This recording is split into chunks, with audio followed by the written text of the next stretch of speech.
Muy buenos días. La Universidad de Guadalajara, a través del Centro Universitario de Ciencias Biológicas y Agropecuarias, se complace en darles la bienvenida más cordial a esta cátedra del académico jubilado. El día de hoy tendremos el honor de escuchar la conferencia magistral La importancia estructural de la membrana celular a cargo del doctor Alfonso Enrique Islas Rodríguez, académico jubilado de este centro universitario. A continuación presentaré a las personalidades que nos acompañan en el presidium. Doctor Carlos Bea Zárate, rector de nuestro centro universitario. Doctora Graciela Ludiño Cabrera, directora de la División de Ciencias Biológicas y Ambientales. Maestro Santiago Sánchez Preciado, delegado de los académicos jubilados del CUCBA del Estado UDG. Doctor Alfonso Enrique Islas Rodríguez, ponente magistral de la cátedra del académico jubilado. A continuación escucharemos las palabras del maestro Santiago Sánchez Preciado, delegado de los académicos jubilados del CUCBA.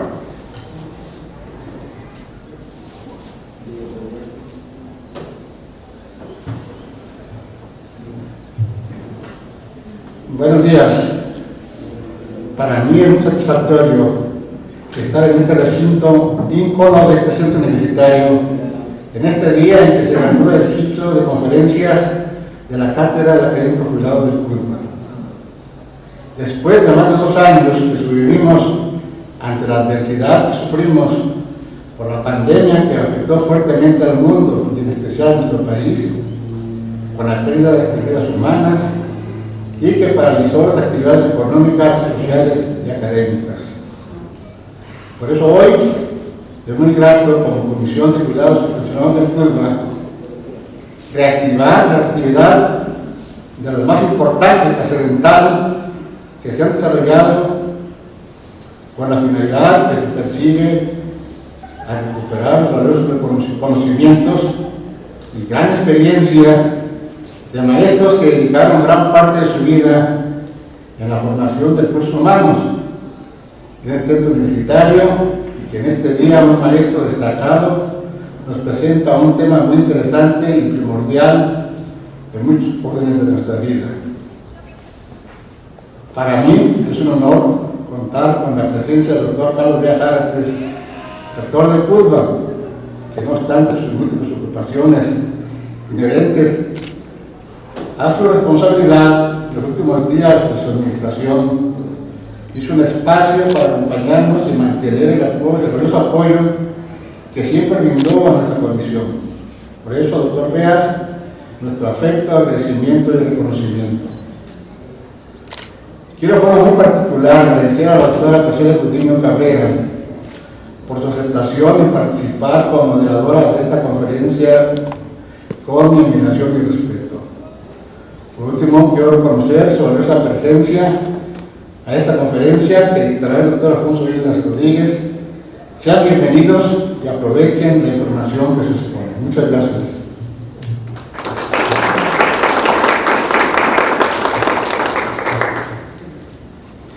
A continuación, escucharemos las palabras del doctor Carlos Bea Zárate, rector del CUCBA, para que nos dirija un mensaje y realice la inauguración del ciclo 2022 de la Cátedra del Académico Jubilado de nuestro centro universitario. Gracias, muy buenos días, tengan todos ustedes.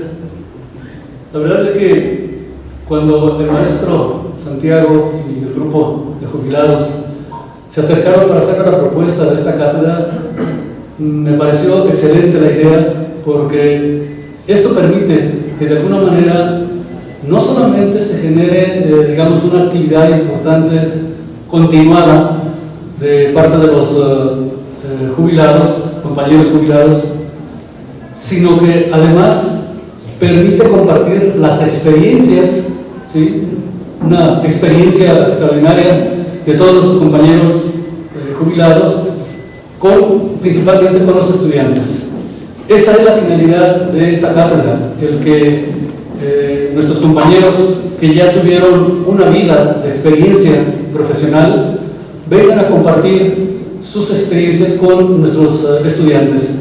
De ahí que es gratificante para nosotros el que podamos apoyar este tipo de actividades académicas, porque no es fácil el que los estudiantes tengan la vivencia y las experiencias de tantos años de nuestros maestros que han egresado, se han jubilado de estas áreas afines a la formación de nuestros estudiantes. Entonces, es gratificante y agradezco de veras el hecho de que se haya propuesto esta cátedra al grupo de jubilados, y con mucho gusto son bienvenidos a su casa, que nunca ha dejado de ser su casa, y la verdad es de que es importante el compartir estas experiencias con los estudiantes.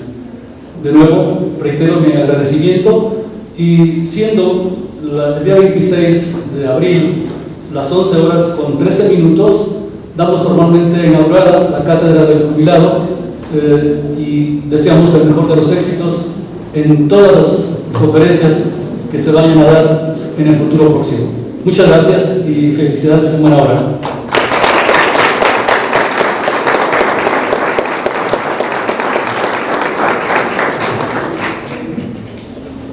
A continuación, invito a las personalidades que nos acompañaron en el Presidium a ocupar su lugar en el auditorio para presenciar la conferencia. Ahora cedo la palabra a la doctora Graciela Gudiño Cabrera, directora de la División de Ciencias Biológicas y Ambientales, quien será la moderadora y en este momento realizará la lectura de la semblanza biográfica del ponente magistral, el doctor Alfonso Enrique Islas Rodríguez.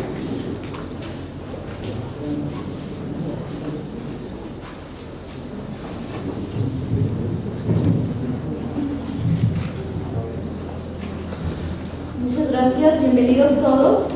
Es un placer para mí estar aquí presentando a nuestro querido maestro, mi maestro de, como le comentaba hace, así lo voy a decir, casi 40 años, en Mediobiología Molecular en la Facultad de Ciencias. Un maestro muy importante que ha marcado nuestra trayectoria, muchísimos egresados de biología en nuestra casa de estudios. Me permito leer un resumen curricular, un resumen muy breve del amplio currículum que tiene el doctor Alfonso Islas. Él es doctor en Ciencias Biomédicas por la UNAM, profesor del posgrado en Ciencias Biomédicas CUPA-CUPS, con registro en padrón de excelencia en CONACYT, profesor de la maestría en Comunicación de la Ciencia y la Cultura con registro del padrón de excelencia de CONACYT del ITESO, miembro nacional de investigadores del periodo 85-97, con 58 artículos científicos publicados de revistas nacionales e internacionales. Fue jefe del Departamento de Biología Celular y Molecular en el periodo 94-95, director de la División de Ciencias Biológicas del 95 al 98, jefe de investigación y posgrado de la Universidad de Guadalajara del 98 al 2000, columnista del siglo XXI, Armario Occidental, del periódico Mural, del periódico Reforma, publicaciones en diferentes revistas culturales como Complot, Tragaluz, Replicante, Lubina y en otras académicas como renglones del ITESO.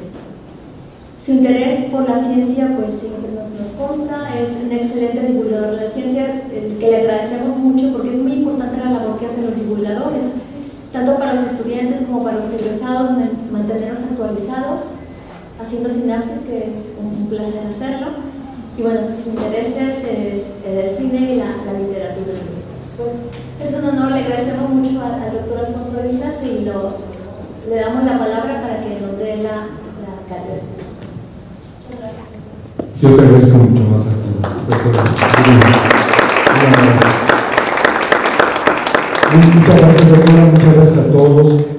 Es un honor estar aquí el día de hoy en la Cátedra de Jubilados, invitado por el maestro Santiago Sánchez y por el doctor Rodolfo Barba y todo el comité. Y me da mucho gusto, más gusto todavía, poder ver a compañeros, a alumnos, por qué no decirlo, que se convirtieron en colegas y que superaron al maestro visiblemente, y que pues me dan la oportunidad de platicar este tema que voy a empezar a desarrollar ahora, de la importancia estructural de la membrana celular. Me voy a pasar para acá. Sí, doctor. Para estar más cerca de ustedes. Gracias, doctor. Y pues es un tema sin duda básico que tiene que ver con la formación pues, de las tres disciplinas principales que se ejercen en este centro, desde luego, que es la biología, la agronomía y las ciencias veterinarias, las ciencias agronómicas y las ciencias biológicas y sus derivados, puesto que todos los seres vivos estamos constituidos de esta materia, de esta estructura. Y bueno, para convencernos de ello, déjenme activar mi aparato. Tengo la siguiente agenda. Quiero ofrecerles una perspectiva evolutiva de la estructura de la membrana, principalmente con los estudios seminales de Singer y Nicholson, que aportaron la noción de membrana fluida de las células, de absolutamente todos los seres vivos y hasta los no vivos, porque hay virus que tienen esta estructura. Y aunque los virus no son vivos, no se consideran seres vivos completos, pues son muy vivos, ¿no? Son muy inteligentes, como lo podemos apreciar. Bueno, Singer y Nicholson, la bicapa de la membrana celular, el modelo liposoma. En un segundo término me voy a dedicar al metabolismo de los ácidos grasos, que para mí es un tema muchas veces menospreciable, de los ácidos grasos, pero que son verdaderamente importantes en nuestra fisiología de los seres vivos en general. Para ello voy a platicarles de los insaturados, de los eicosanoides, del cociente omega, que es un tema muy actual que tiene que ver mucho con nuestra salud como seres humanos, como seres vivos, y que tiene que ver con un sinnúmero de patologías derivadas del desequilibrio nutricional de estos dos componentes, omega 3 y omega 6, para después confesarles que esta plática, como una especie de freelance biológico aplicativo a ciertos intereses, me pidieron preparar este enfoque para recomendar un suplemento alimenticio que está a la venta, que existe y que fui contratado tristemente desde el punto de vista comercial para este fin, pero que me da mucho gusto porque pude transmitir el conocimiento que ahora vamos a platicar. Todo empieza por aquí. La inspiración de muchos de nuestros actitudes académicas, de conocimiento, de saber qué son los seres vivos, pues tiene un eje fundamental, que es este señor Charles Darwin, que parece ser que está ahí en una posición de discreción, de que no digamos cosas en voz alta, pero que en realidad pues es todo un ícono de la biología, con su principal aporte, que es el origen de las especies.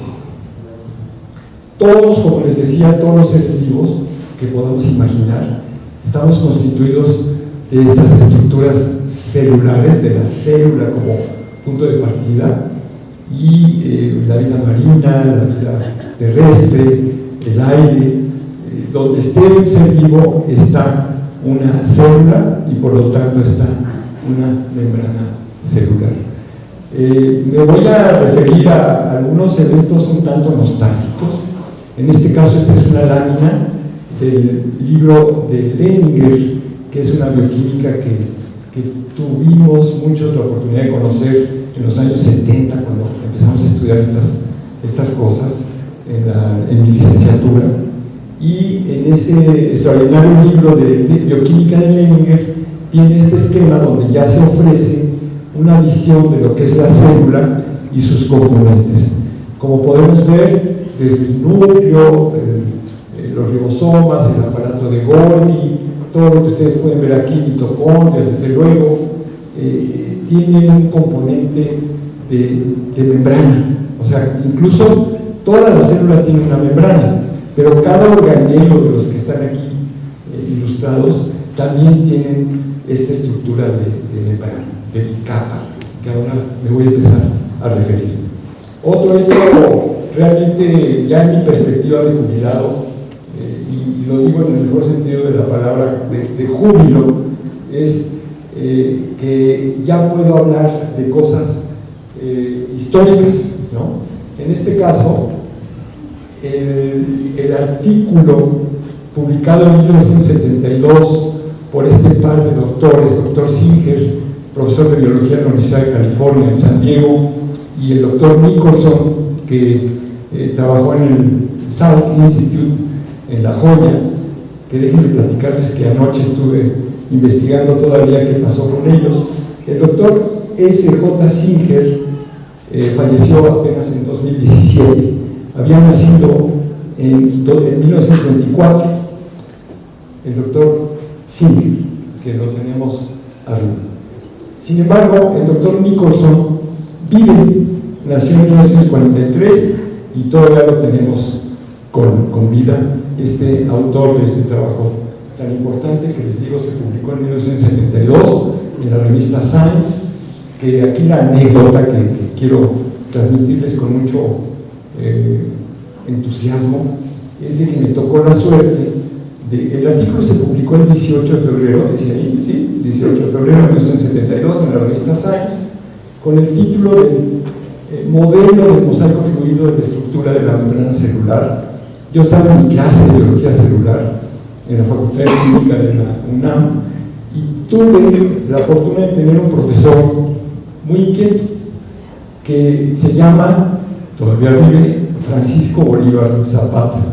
Entonces el doctor Francisco Bolívar recién llegaba de su doctorado y no sé por qué razón nuestra clase era los martes, y entonces el lunes se había publicado el artículo y el martes él llegó con un fax así, una cantidad de hojas así tremendas con el artículo y nos ofreció las copias del artículo, pero no así de una manera gratuita, sino nos dijo, lo tienen que estudiar y presentarlo el siguiente día.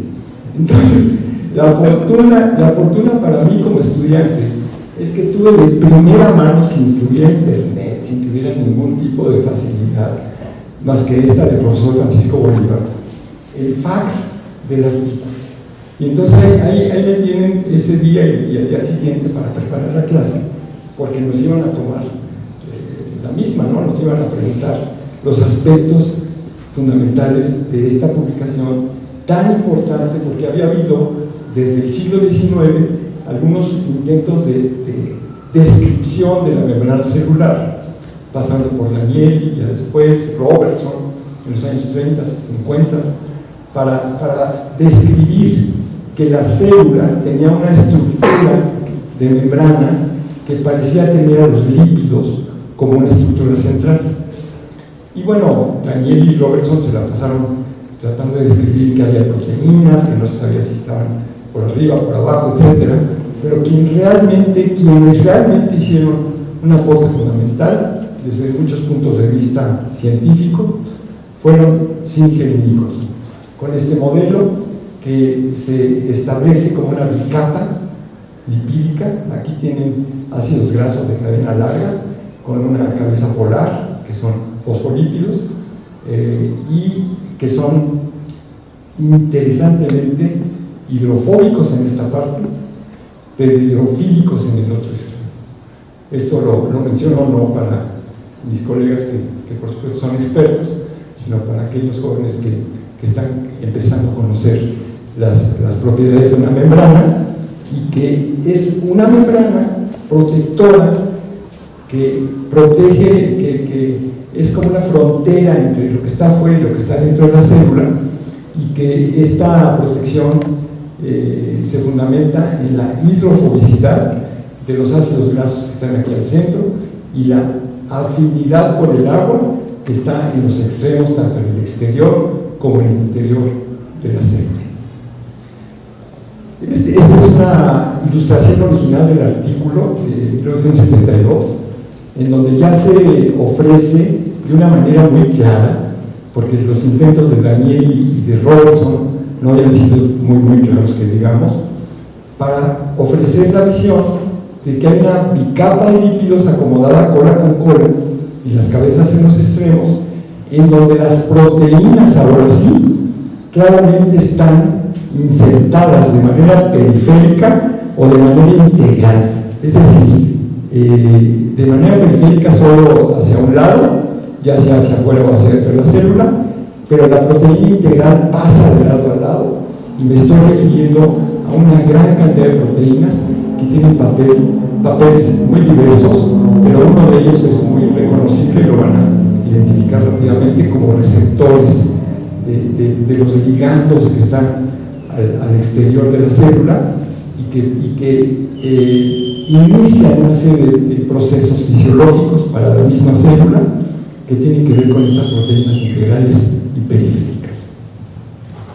Aquí está una ilustración original del artículo que fue fundamental para ofrecer un corte tridimensional de la bicapa. Aquí la tenemos, los ácidos grasos en el centro, las cabezas polares en los dos extremos, y se llama mosaico fluido porque las proteínas fluyen por esta bicapa, es decir, se pueden desplazar.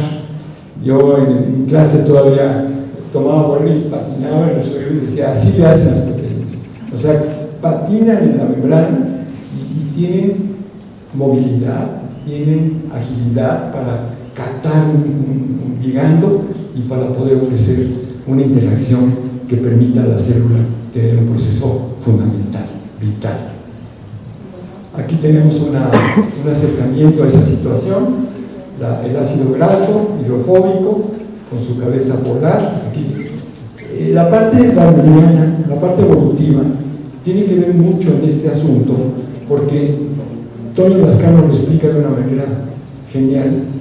Esto pudo haberse dado en la atmósfera primitiva de la Tierra hace unos 3.500 millones de años, cuando los ácidos grasos, estos que están aquí, con sus cabezas hidrofílicas, se pudieron ir acomodando en las condiciones de nuestra Tierra primitiva de esta forma, para después dar un salto conceptual para acomodarse cola con cola y dar origen a una especie de estructuras liposomales, es decir, esto es así como un proceso evolutivo que implica moléculas. Todavía no hay seres vivos en este momento, y que los ácidos grasos, que aquí tenemos otro detalle de ellos, que pueden ser de diferente número de carbonos, ¿no? De 12, de 14, de 18, qué sé yo, y estas estructuras que son las polares son las que se empiezan a interactuar en este mundo de la Tierra primitiva y se empiezan a asociar de diferentes maneras, como lo podemos ver aquí, como una monocapa, que después forman micelas, y después forman bicapas, como está aquí, y después un liposoma.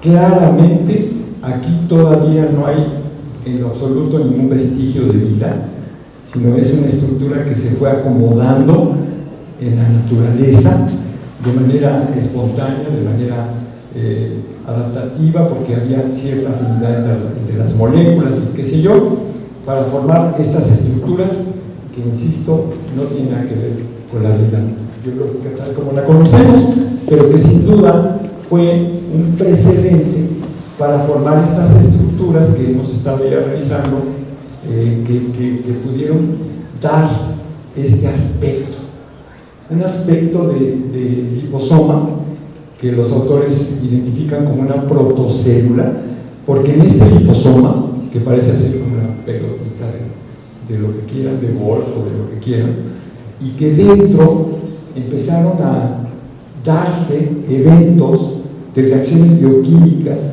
que poco a poco, evolutivamente, fueron dando lugar a procesos cercanos a lo biológico. Pero fue fundamental la estructura evolutiva de estas moléculas. que todavía no tienen vida propia. Me traje también de manera nostálgica, quizá algunos de los que están aquí se puede acordar, no sé si se aprecia, pero aquí están muchachos que están pie con pie, y sus cabezas están acá a los extremos, están acostados en el pasto. ¿Sí?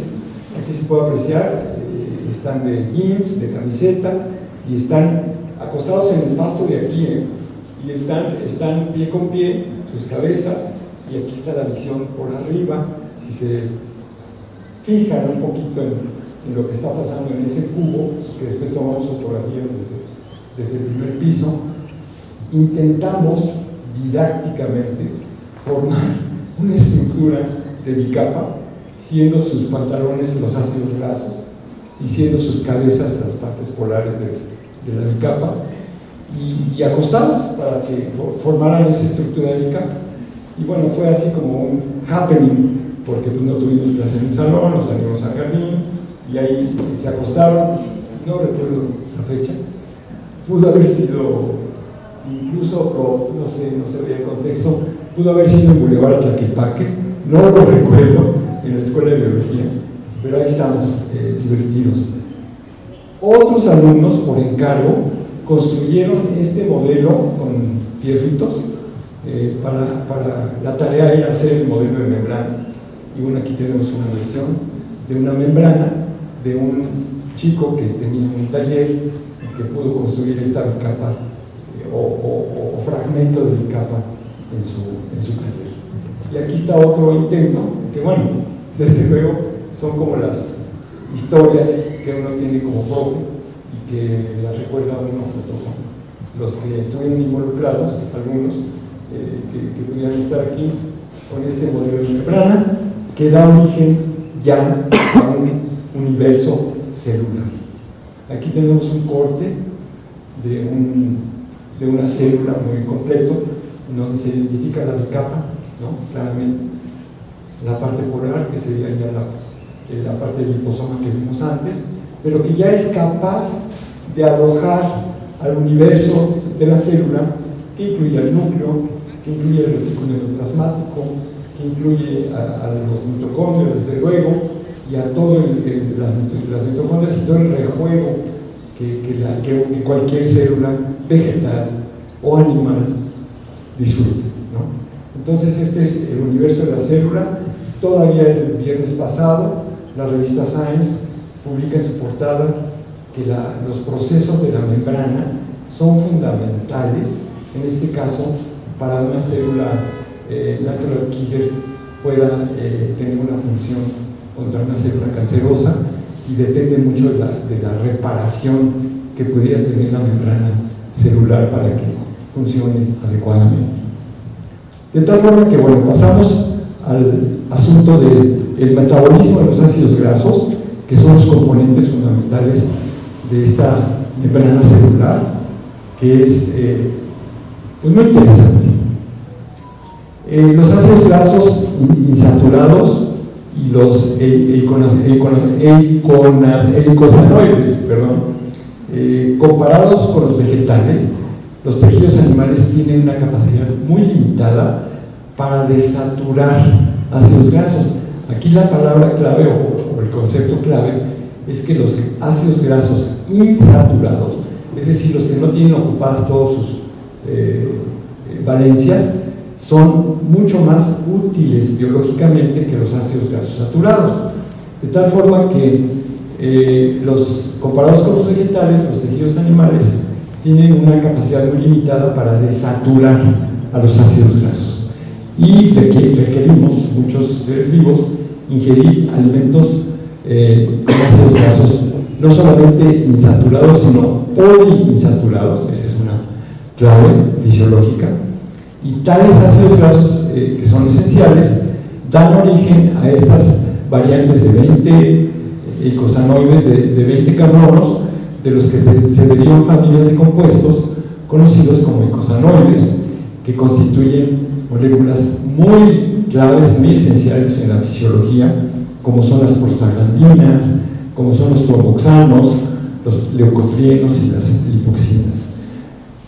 Estas moléculas pues tienen que ver con procesos que lo voy a decir en una sola palabra: inflamatorios, de coagulación, ya podemos decir una sola palabra, pero bueno, inflamatorios, y que se deriva esta inflamación como un proceso no inmunológico, sino un proceso más bien bioquímico, metabólico. Entonces, cuando tenemos un proceso inflamatorio, todos nos vamos, sobre todo algunos que tenemos esta formación, con la tendencia a pensar en leucocitos, linfocitos, macrófagos, qué sé yo, pero en realidad el proceso inflamatorio que llega a ser más deleterio tiene que ver con la inflamación bioquímica, que es a la que no me estoy refiriendo, y insisto con que los mamíferos producen desatorasas en forma muy restringida. Ahorita voy a empezar a explicar por qué son esenciales los poliinsaturados. O sea, ustedes dirán, bueno, ¿qué tiene que ver esto de que sean insaturados? En un momento más me voy a referir a ello, pero son esenciales. Y bueno, esto se consigue con una buena nutrición. Por ello requerimos consumir ácidos grasos insaturados. Lo voy a decir de una buena vez. Un ácido graso insaturado le permite a la estructura de la membrana de esta bicapa de lípidos una fluidez adecuada, ¿sí? O sea, que la membrana sea realmente una capa fluida donde las proteínas puedan tener procesos ágiles y sanos para la propia célula, que no tengan que ver con ninguna enfermedad. De tal forma que los ácidos grasos que son saturados pues le ofrecen a la célula una rigidez que está muy cerca de la enfermedad, que está muy cerca de la no función celular adecuada. Entonces, bueno, ya se imaginan. Entonces, me voy adelantando. Yo acepté dar esta plática para fines comerciales, o sea, ahí sí me vendí, pero creo que lo hice con un fin solidario, porque la salud de nuestra población está muy afectada, muy desmerecida, y es por el proceso nutricional cultural. Ahorita vamos a empezar a platicar más de eso, pero déjenme referir a la estructura de algunos ácidos grasos insaturados, en este caso el palmitoleico, el oleico, el linoleico y todos los que están acá, el araquidónico, que es de los más claves, de los esenciales, el eicosapentanoico, que tiene 20 carbonos, y sobre todo el toco hexenoico, son nombres de trabalenguas, que tiene 22 carbonos. O sea, son ácidos grasos de cadenas muy largas, y como podemos apreciar en todos estos casos, todos estos este está discretamente insaturado, pero como vamos progresando hacia abajo, cada vez están más insaturados, y se les llama poliinsaturados. Déjenme adelantarles que, bueno, sobre todo los omega 3, que aquí están, estos dos, tienen una importancia superlativa en el sistema nervioso, en el cerebro y por supuesto en cualquier tejido que podamos imaginar de un ser vivo, en este caso de un mamífero superior como somos nosotros. Y el otro aspecto que quiero enfatizar es de que los dobles enlaces, que significan insaturación, a partir de la función carboxilo que está aquí, corren hacia la numeración, puede correr hacia acá, pero también la presencia del primer doble enlace puede correr al revés. En este caso este es un omega 7, 1, 2, 3, 4, 5, 6, 7, por eso es omega 7. Este es omega 9 porque el primer doble enlace está hasta la posición 9. Y así, el omega 6 está aquí porque el sexto carbono es el que ofrece el primer doble enlace en numeración inversa de la función carboxilo. El omega 3 es fino porque luego está la insaturación. Carbono 1, carbono 2, carbono 3. Y eso le da la denominación de omega 3 en el caso del linolénico. Del araquidónico no, el araquidónico es un omega 6 porque es proinflamatorio. Empiecen a registrar. El araquidónico es un omega 6 y es proinflamatorio. En cambio, el omega 3, ahorita vamos a ver las evidencias, es antiinflamatorio en esta inflamación bioquímica, no la inmunológica, esa ahorita vamos a dejarla de lado. La inflamación bioquímica, que es la más deletérea, la más dañina, para la salud. Entonces, bueno, aquí están estos aspectos estructurales de los ácidos grasos insaturados. Ahora, ya se los había adelantado, pero ¿por qué la membrana celular requiere estos ácidos grasos insaturados? Bueno, el contenido de ácidos grasos insaturados en un lípido natural es determinante principal de su punto de fusión y de su fluidez. Déjenme contarles, por ejemplo, que hay seres vivos que viven, aquí está Cristian y lo sabe muy bien, en el fondo del mar, ¿no? Y a temperaturas muy bajas. Entonces, si no tienen en su constitución estos crustáceos, qué sé yo, lo que queramos ahorita imaginar, una célula con ácidos grasos poliinsaturados, simplemente la célula de ese ser vivo se paraliza, o sea, no caminaría para ningún lado y no sería compatible con la vida. Entonces, la presencia de estos ácidos grasos en estos seres vivos le ofrece fluidez a muy bajas temperaturas, por ejemplo. De modo similar, los fosfolípidos de la membrana contienen ácidos grasos insaturados de bajo punto de fusión, importantes para la conservación de la fluidez de la propia membrana. Entonces, bueno, son aspectos que de repente olvidamos, omitimos y que son fundamentales, sobre todo ante la vida esta cotidiana de, por supuesto, una comida rápida, ¿no? Una comida de botana rica que nos ofrece exactamente nuestra perdición de la salud. Así es. Entonces, una proporción alta de la relación omega-6, omega-3 en la dieta desencadena procesos inflamatorios bioquímicos al propiciar en exceso la síntesis de estos eicosanoides proinflamatorios. Y esto es una cuestión trágica. En las sociedades occidentales, este hecho parece trivial, pero no es nada trivial. En las sociedades occidentales, el índice omega-6, omega-3 anda actualmente de 25 omega-6 por 1 omega-3. Y en algunas comunidades, que espero que no sea esta del Cuba, 40 omega-6 y 1 omega-3, ¿no?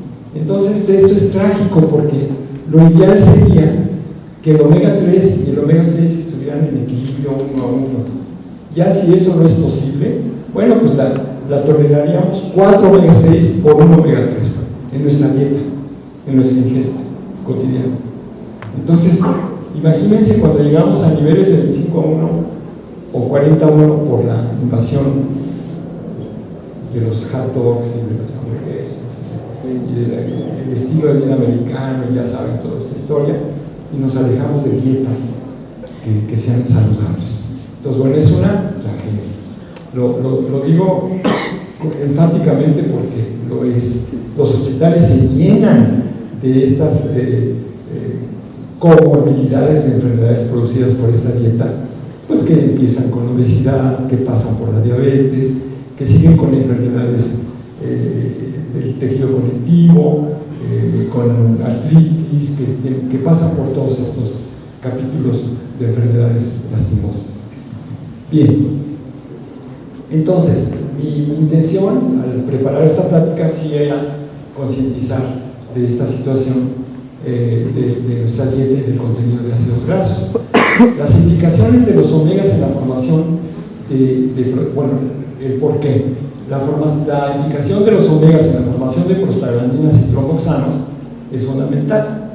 Las prostaglandinas y los tromboxanos son hormonas locales sintetizadas rápidamente a partir de estos ácidos grasos de cadena larga y de características poliinsaturadas en el momento que se requieran o en el momento que el gradiente del contenido de estas sustancias lo implique. Tiene que ver con la agregación plaquetaria, que son procesos fisiológicos necesarios, tiene que ver con la inhibición de la hormona antidiurética en el riñón, y la fuente de ello pues son estos componentes de membrana que pasan por unas fosfolipasas para fabricar prostaglandinas, leucotrienios, que tienen esas propiedades bioquímicas que en principio son necesarias, pero que su sobreproducción empiezan a causar estos problemas. Por ejemplo, los leucotrienios causan contracción muscular, cosa que es absolutamente necesaria de manera cotidiana, y tienen propiedades quimiotácticas que sugieren una intervención importante en las reacciones alérgicas y en inflamación. Entonces, bueno, hasta el momento en que necesitamos tener una contracción muscular porque tenemos una actividad física, pues es correcto, es bienvenida esta función. Pero cuando esto sobrepasa la síntesis de estos componentes, pues ya tiene que ver con reacciones alérgicas, ya tiene que ver con inflamación. Hay antiinflamatorios no esteroidales, como el ácido acetilsalicílico, como un ejemplo, que inhibe la síntesis de prostaglandina. Aquí el malo de la película, la mala de la película es la prostaglandina, que llega a causar estos efectos indeseables. Entonces, las rutas metabólicas, que son aquí complicadas, de eicosanoides proinflamatorios, está por aquí descrita a partir del araquidonato, que es un derivado de estos ácidos grasos, y que pues es verdaderamente compleja su descripción en reacciones bioquímicas, pero, y este esquema también está complejo, pero yo quisiera que nos quedáramos con estos tres azules, este subrayado azul, este otro y este tercero. Los dos primeros tienen que ver con la dieta que tenemos, con la síntesis finalmente de estas prostaglandinas y tromboxanos que están aquí, y que en estos grupos de moléculas sintetizan esta prostaglandina, que es la molécula mala de la película, que causa esta inflamación y que es indeseable. Y que mientras más omega 6 o 7 o 9 tengamos en ingesta de la dieta y menos omega 3, favorecemos este cuadro. En cambio, en este caso, otras prostaglandinas que tienen que ver con la 3 y estas moléculas que están aquí compensan esta situación, y entonces se dice que son procesos compensatorios antiinflamatorios. Y bueno, aquí en color azul tenemos la familia omega 3 y de los metabolitos que se producen, que tienen que ver, recuérdenlo, con la prostaglandina 3, pero que la familia omega 6, por otro lado, tiene que ver con otras prostaglandinas, como la 2, la 2A, la 1 y los leucotrienos, etcétera, que van a producir este cuadro inflamatorio crónico. Esta es una cuestión, insisto, no deseable en absoluto. El omega 3, cuando está en buenos niveles, tiene también un efecto directo en macrófagos y en linfocitos para causar un alto a la situación descompensada de los omega 6, y que entonces es completamente recomendable la ingesta de estos omega 3. Y bueno, paso para describir una serie de patologías en varias enfermedades. El metabolismo de estos ácidos grasos esenciales es anormal. Su deficiencia y los cambios en los patrones de ingesta, en desnutriciones, procesos desnutritivos, o sea, lo contrario a una buena nutrición, es el metabolismo normal.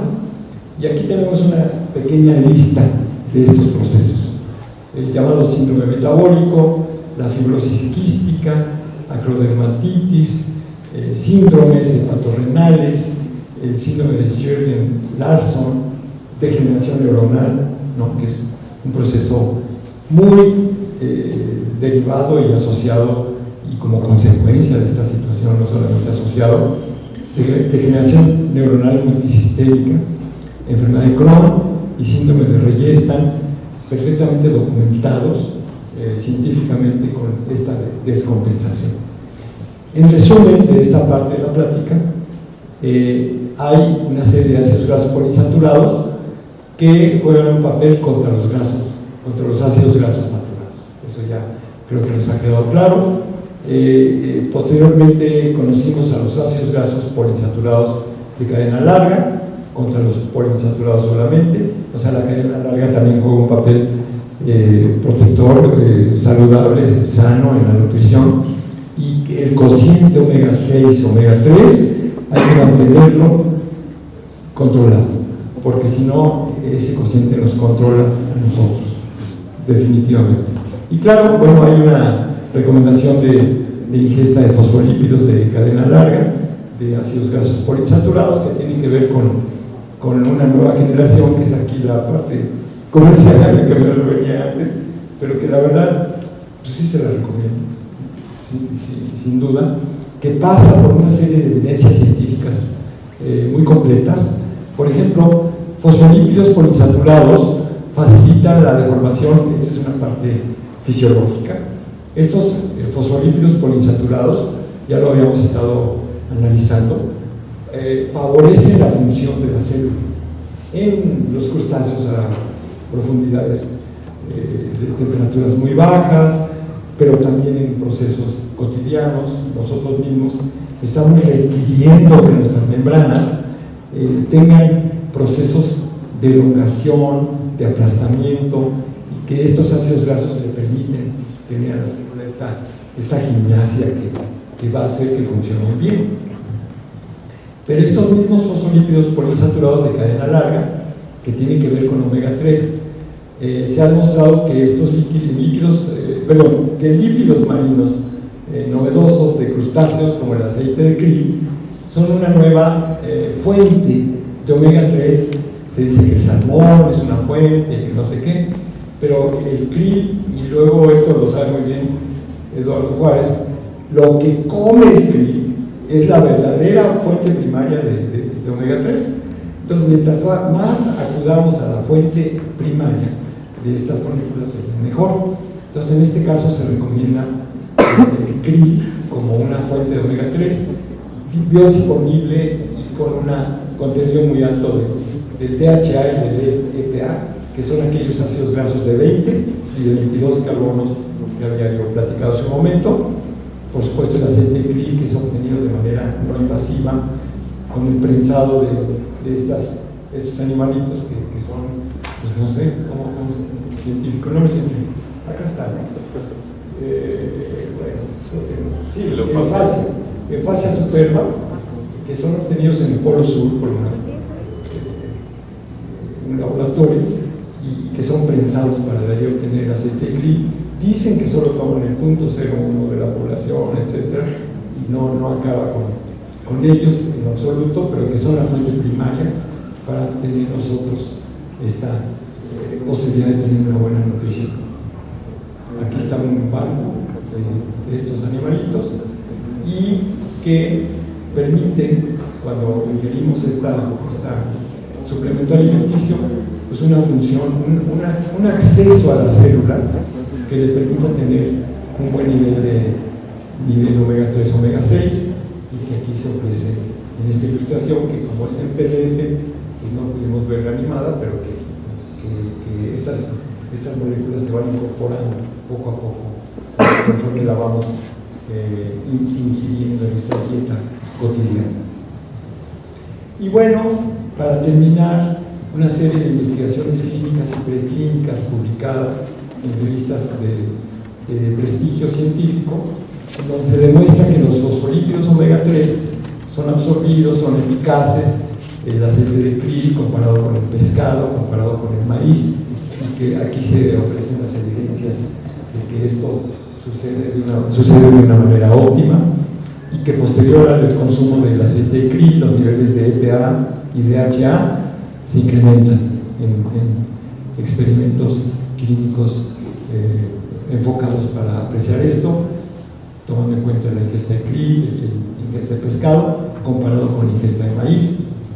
Y así, el aceite de krill, trabajo ya es muy aplicativo, reduce los niveles de triglicéridos séricos y aumenta el índice de omega 3 sin aumentar los LDL ni el colesterol total.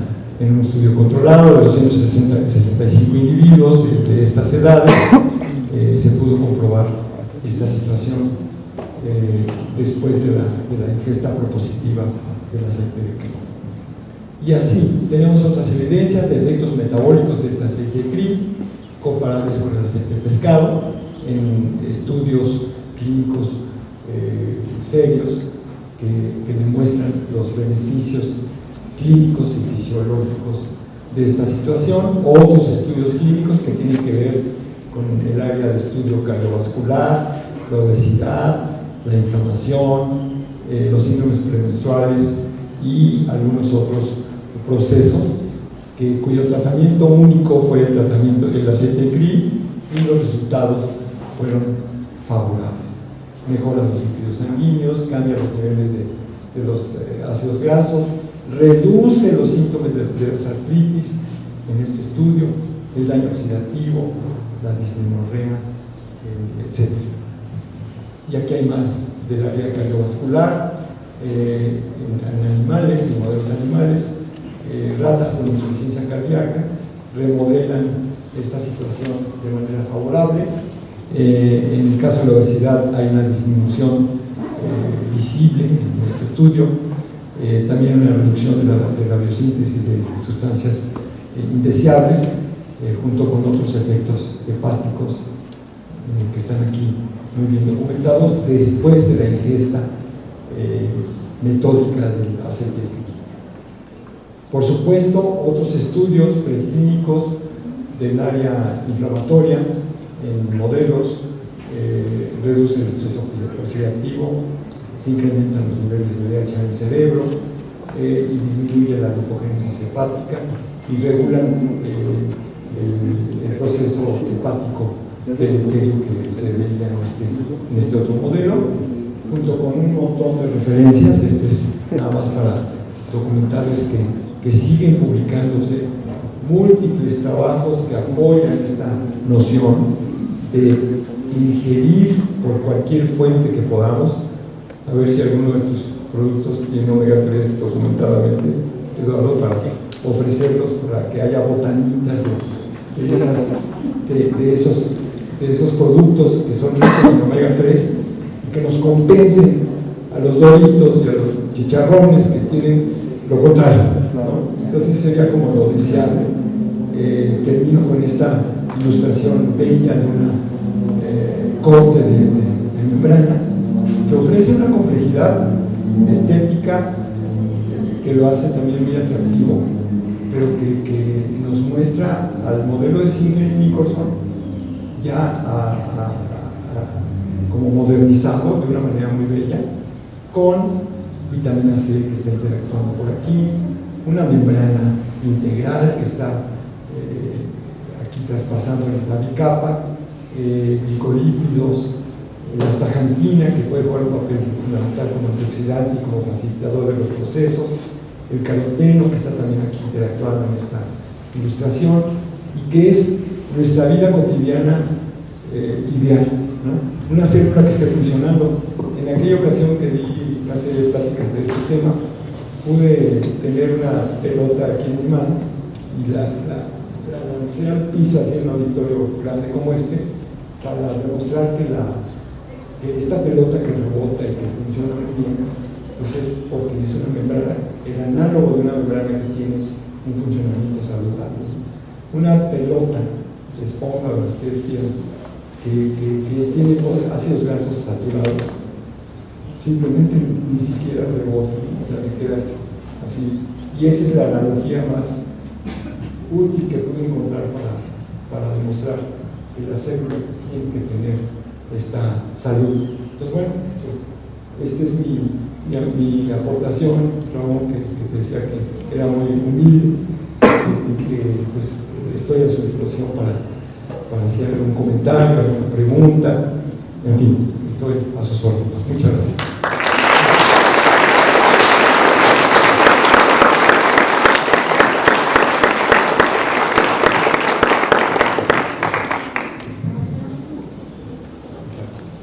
Muchas gracias, doctor. Gracias por permitirnos hacer sinopsis y reforzar los que ya teníamos, que retroalimentar es muy útil. Muchas gracias. ¿Alguna pregunta, compañeros?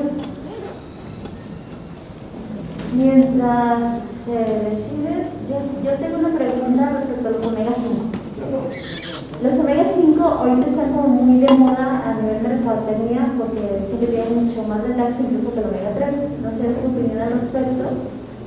Y bueno, comentar que el conocimiento de la función tanto de los omegas 3, 6, 9 es muy importante porque luego en el súper, no saber, te hacen comprar la combinación de todos, ¿no? Y hasta te lo presumen. Dice, este contiene todos los omegas, es buenísimo. No, no se lo crean. Solo omega 3 es el que es, bueno, lo explicó el doctor, el que sirve, ¿no? El 9 es súper tóxico para el corazón, por ejemplo. Pero bueno, volviendo a la pregunta del omega 5. Sí, no tengo en este momento una evidencia del omega 5, lo confieso, tendríamos que buscarla, pero aquí hay el cuadro este azul, me voy a regresar, para ver si vemos alguna presencia de omega 5 y no lo veo, pero sería parecido, regresando un poco acá a estos, a que el primer doble enlace estuviera, pues no aquí, ¿verdad? Sino en el 5, 3, 4, 5, a partir de aquí. Sería muy parecido la protección de fluidez, de funcionamiento en la estructura de la caparina celular que tuviera omega 5. Yo francamente me quedo con el 3, o sea, porque las evidencias y lo elástico de la membrana tiene mucho más que ver con el 3. Mientras más se aleje, el 5 yo creo que es igualmente benéfico, o es benéfico, pero si me dieran a escoger, yo me quedaría con el 3. Pero hay que buscar, hay que investigar más.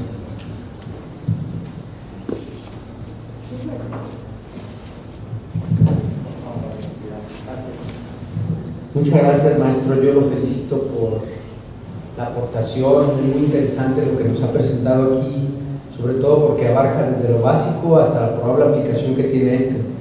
A mí me gustaría que nos pusiera la última diapositiva, tratando de buscar una relación entre los efectos que suelen tener los radicales oxidantes y la aportación que tienen estos antioxidantes, que también el doctor David Chiprés trabaja mucho con astaxantinas, pero que a veces los muchachos no llevan a la interpretación molecular de los efectos que tienen todas estas moléculas. Y entonces yo creo que sería interesante para que nos demos cuenta en dónde radica la aplicación del conocimiento de los radicales oxidantes respecto a los antioxidantes y los beneficios que trae todo esto, ¿no? Sí, efectivamente.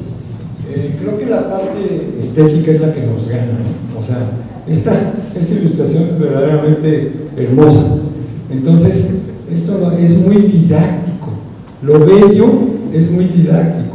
Entonces, exactamente, aquí tenemos una molécula de astaxantina que, como lo ha mencionado el doctor Ramón, tiene un papel en la membrana, pero que se conoce como, bueno, a la astaxantina yo le conozco un montón de propiedades anticancerosas y qué sé yo, documentadas, pero que su principal papel es antioxidante, ¿no? Ese es por lo que se etiqueta esta molécula. Y en la historia del balance oxidativo, antioxidativo, también hay otra historia. Somos seres vivos que vivimos cada día produciendo ATP, ¿no? Ese sería mi comentario. O sea, tengo un trabajo a la exposición en donde se menciona que en 70 años de vida de un ser humano se producen 2,5, un ser vivo de 70 años, un ser humano como su servidor, ha producido 2,5 toneladas de ATP. Imagínense lo que es un camión lleno de ATP. Bueno, pues es lo que su servidor y cualquier persona de mi edad ha producido en su vida. Ahora, para producir este ATP tenemos que pasar por una cadena respiratoria oxidativa que, si no tiene una compensación antioxidativa, pues no viviríamos ni 30 años, o sea, ni 20, yo creo que ni 10. Entonces, los procesos antioxidantes son fundamentales en la vida cotidiana, de tal forma que si no tenemos un balance entre moléculas de este tipo que pasan por una colección de moléculas, como ahorita se ven a la memoria, a la mente, los polifenoles presentes en el producto de las abejas sobre el propóleo. Por ejemplo, el propóleo es riquísimo en polifenoles, y el consumo de polifenoles del propóleo nos ofrece una compensación. Claro, si tenemos la manera de comprar esta cantina, bueno, pues es de lujo, pero si no tenemos el dinero para comprar un fármaco, un suplemento alimenticio tan caro como la astaxantina, que es carito, pues hombre, acudan al propóleo. El propóleo se da de manera natural, y por eso hay que cuidar a las abejas, desde luego, porque nos ofrecen esta posibilidad de tener un consumo cotidiano de polifenoles, y entonces la historia pasa por ahí. Entonces, cuando nos damos cuenta de que la membrana, y no solamente la membrana, sino todo el funcionamiento de la célula, pasa por procesos oxidativos de las 2,5 toneladas de ATP a procesos antioxidativos que son necesarios, pues entonces nos convencemos de que hay que estudiar muy bien esto, ¿no? Creo que lo estético es didáctico, ¿no? Entonces yo me quedé con eso. Muchas gracias. ¿Una pregunta?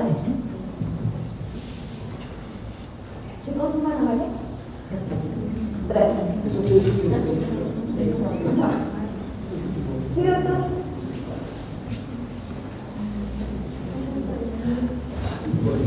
Gracias. Estoy muy sorprendido de los avances que se ha presentado aquí el doctor Islas, ¿verdad? Me gustaría saber también sus pronósticos. Sí, vemos o estamos aquí conociendo que el omega 3 es mucho mejor que el omega 5.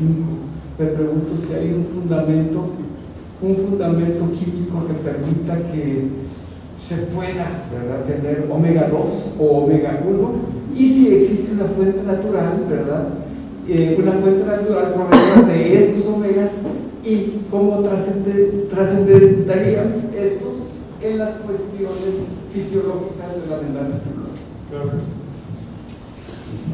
Muchas gracias. Perdón, pero estoy tratando química.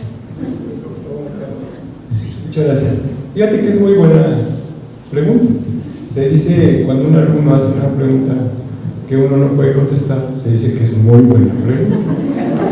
Eso siempre pasa. Pero en verdad, esto implica que podemos ir más allá del conocimiento. Entonces, ¿qué tal que nos ponemos en el laboratorio? La fuente natural, no sé si la conocen, de omega 2 o de omega 1, ese es otro encargo que me dio. Otro, lo anoto aquí en mi agenda, porque no sé si haya fuentes, por esto digo que es muy buena pregunta. Pero si pudiéramos, si no hay fuente natural, que parece ser que no la hay, porque si no ya estaría como por ahí descrito, pues podemos sintetizarlo y podemos hacer al superhombre. Es lo único que se me ocurre. Aquí acudiría a Nietzsche, ¿no?, al superhombre. No, ahí lo dejamos. Muy interesante, muy interesante.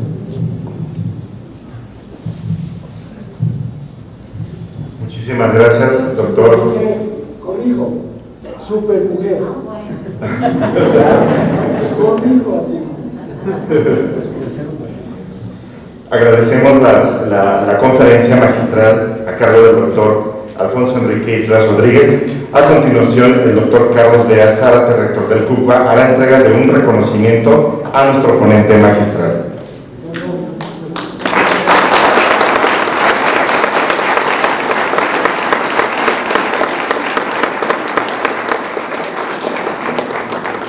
A continuación, invito a la doctora Marina Figueroa para que haga entrega de un reconocimiento especial a la moderadora de esta conferencia.